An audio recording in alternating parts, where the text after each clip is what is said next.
legacy hanging by a thread. Theo walked toward the priest, who stood next to a small portable table. It was piled with roses. Not red, because his grandmother hated a cliché. Not white or yellow, because those seemed too sad. But a hot pink, so bright they seemed artificial. Theo took one, noting how the thorns had been carefully removed. His thumb skated over a spot of raw green where the sharp edge had been sliced off. "Goodbye, Graham," he said, as he tossed it into the open space where the casket had been lowered into the ground. The rose landed softly on the shuttered white lid. "Say hi to everyone for me." He reached for another rose, and then another, tossing one in for each of the people who should have been by his side. His mother, father, and grandfather, all taken too soon. All gone before they'd lived a full life. Theo stepped back, thankful he'd remembered to wear a pair of sunglasses. He liked having a shield between him and the world at the best of times, but he needed it now more than ever. When the service concluded, people came to pay their respects.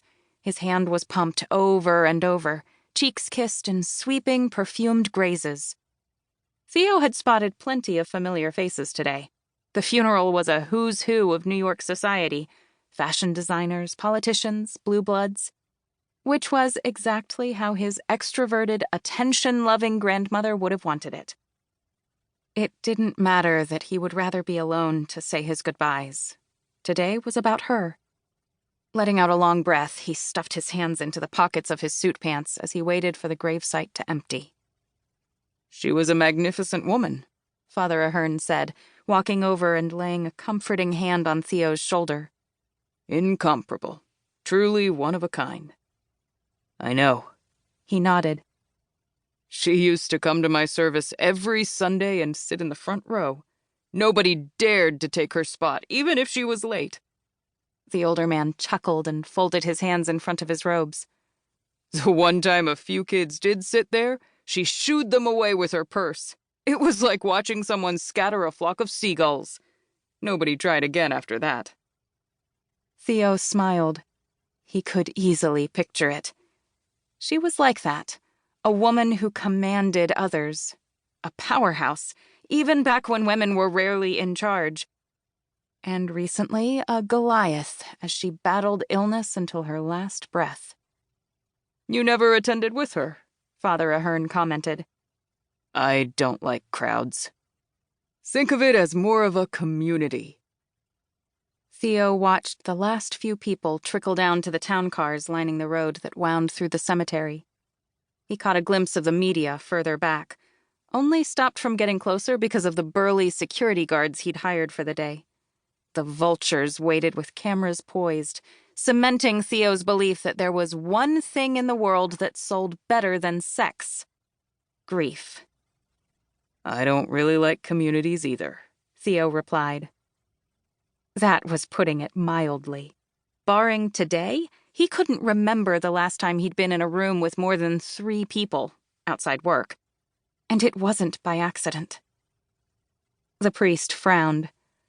"I know losing your parents the way you did must have been hard. It was a long time ago." And he still woke with night terrors about it, even now, a quarter of a century later.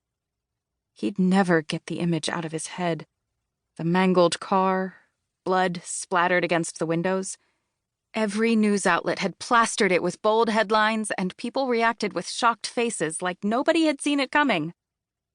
Hollywood sweetheart and New York royalty pronounced dead at the scene. His heart clenched. His mother and father had seen it coming. They'd taken preventive measures to avoid the paparazzi and their increasingly intrusive, aggressive behavior. Decoy cars, unfamiliar routes, evasive driving. Right into the side of a bridge. So, yeah, Theo had a bit of a problem with the media. He also had a problem with people poking their noses into his private life. He discouraged that by keeping to himself. It wasn't personal, though. It was protection. "It's okay to grieve," the priest said. "God gave us emotions for..."